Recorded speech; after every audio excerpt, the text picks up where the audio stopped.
Hey friends, welcome back into this new video tutorial with OSP Pro. In this video today I'm going to be working with you, showing you how to come up with what known as a Flutter application, and we're going to be targeting at something called raw widgets. So if you know you haven't happened to subscribe to my YouTube channel, I encourage you to go and subscribe.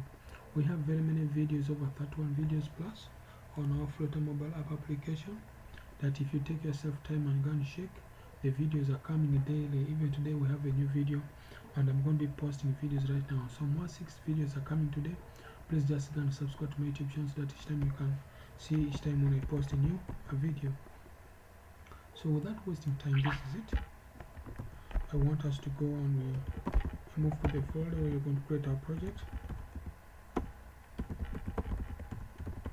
So that's it. So you want to come up with a widget called a Flutter raw. You get?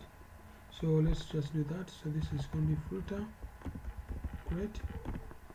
Flutter actually should be raw widget. Okay? This is raw widget. So as you're doing that, what's a raw widget? A Flutter raw widget actually is used to display its widget in a horizontal way, like in a horizontal array. There should be an array there, and a horizontal array that actually displays for us the widget. So to cut the story short, I'm just going to come back here. I try to open up our folder so that we can say raw widget, which is that. So that should be taking us very fast. So mainly this tutorial we are going to be looking into introducing ourselves to raw classes and how to use it to display a layout of our application. So we got to know that raw also has got properties and things inside it. So let's just do this widgets very fast, and we have that sorted out. So I'm going to come back here, remove all of this very fast. But remember, our Flutter has been creating up something called analyzing. So I'm just going to create a stateless widget, and I'm going to say my app. So my app is done. I'm going to just pass the material app, which is also that. So remember, our material app has got a constant. So remember, what does material app have? You have a got home. So just pass the home and just say home of your app.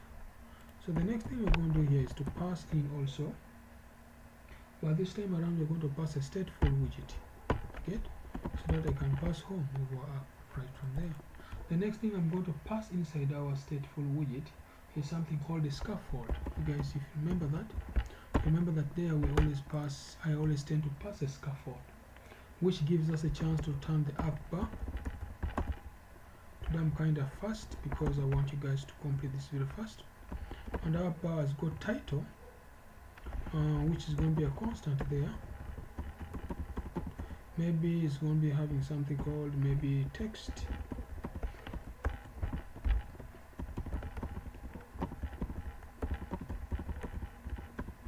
So I'm going to look into Flutter widget. So I'm going to get out of the title. I'm not going to give the theme. I mean, just go straight to the body of our app.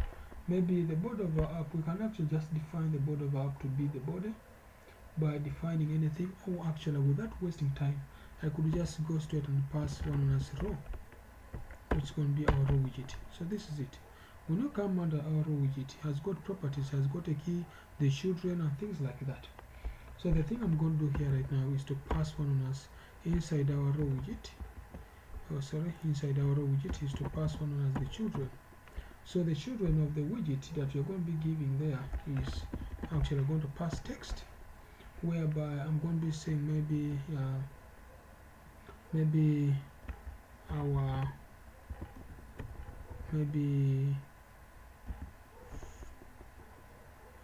say our text. Let me just say something our text, and our text has got also style. You can also provide a style. You can just break down and give style, and the style is going to be having one as the text, a text style like that, whereby the text style is going to be having the if you take the text style, the text style can also move with the font size like so that we can actually extend our font size, maybe 40, maybe 45, maybe things of that sort. Yeah, remember this is what we have there. So also here, this is behaving like that because there should be a constant around there. That's good. So also here you can put a comma there if needed, or if maybe not, you can as well leave it if you know. Yeah.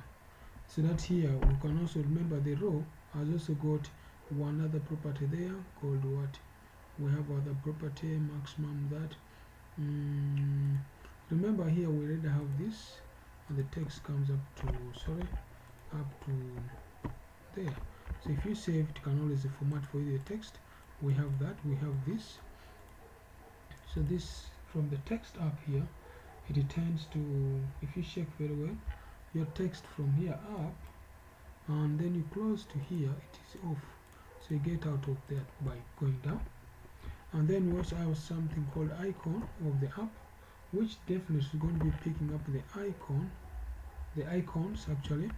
Then we specify the icon name, like for instance maybe a person. Okay, that's the icon of the person. So the icon of the person you're trying to pass there is going to be just within our icon there. So if you want to leave that, you can leave, and I think you can see the icon has come there. If you want, you can actually just go back down here and just add other few things within our icon. For instance, maybe the color, and then you just pass the colors, and then the colors, maybe for instance this time around I can say maybe blue, the color for the icon. You can also add the size so that that icon of yours can get a size, maybe let me say 80, even 80.0, whatever, if that's what you want. Now if I save this into our application, I try to click on there so that I can compile this Flutter run. This should be in a position to run for us our Flutter application, and then I just press 2, we load the edge. So this is what I'm going to explain to you in our app. I created up this is of the class I extend to main class to print. I created up a home which is going to be extending a stateful widget which is moving for us there. Then you have returned a scaffold, and then underneath our scaffold I'm passing up body row. So this body row helps us to define the element per row. So the starting from the ends here, this is what I've given within the app. So that implies even here you can go further underneath there, you just say this is not disable for me one on us that stuff, so that widget of yours or whatever thing you've come in there does not just tends to show up if possible. So this is it, that's for our app. So meaning if I come back here down, press R, this should be in a position to load for us or reload for us the app. So as you can see, it's trying to load, and that should be in a position to give us the property, all that stuff we are trying to say we expect our app to show. So as that one is popping up, the text starts from here and ends somewhere around there, and then we also have the icon for that given particular text. So there I expect the app to come in very soon, all that's taking some good time. Now also when you look onto the text, like I've said, comes from there and somewhere. So just look for this property here so that our text moves within. So here there's a comma, and then just copy this here if you want to copy. So here I have the text, maybe another text, maybe our text 1, our text 2, and that's enough. So this, and instead of the person, I can actually put an icon for audio track, like audio track, as if it is a track of audio, and this can be green, like so.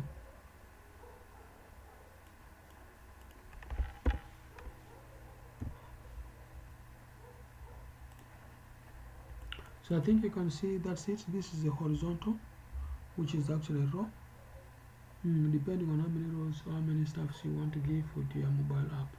So that's how you can actually add one as the row widget.